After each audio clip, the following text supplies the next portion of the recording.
Le but, c'est justement de montrer que les clichés et les stéréotypes que l'on peut se former parfois très jeune ou par notre entourage sur les métiers et parfois souvent même une entrave au choix professionnel et donc limite l'accès à certains métiers.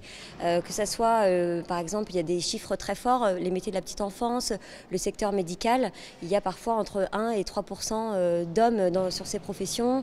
Pour le cas des femmes, ça va être les métiers de la sécurité ou les conducteurs de véhicules ou autres. Et là, on se rend compte que finalement, on ne s'imagine pas en tant que femme ou en tant qu'homme exercer ce métier. Et pourtant, il n'y a parfois aucun frein, aucune limite, pas forcément de contraintes physiques. On pourrait se dire que c'est peut-être ça.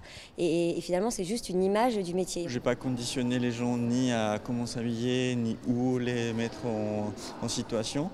Moi, on arrivait avec Déborah, en fait, sur le lieu, on échangeait avec eux, et sur l'instant même, je devais imaginer quelque chose et je proposais des choses.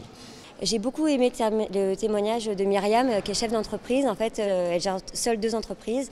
Une entreprise de négoce de produits verriers et une entreprise de serrurerie métallurgie. Elle est dans le secteur du bâtiment depuis le début. Elle a commencé par un IUT génie mécanique. Elle a toujours été avec des hommes, toujours dans les secteurs du bâtiment ou des secteurs très industriels. Et pourtant, elle a une grande féminité et une grande douceur. Et j'ai trouvé que voilà, son propos et son témoignage étaient forts. Et c'était intéressant de voir que pour elle, ça n'a jamais été un frein. Elle ne s'est jamais posé la question. Elle a été là où elle voulait aller.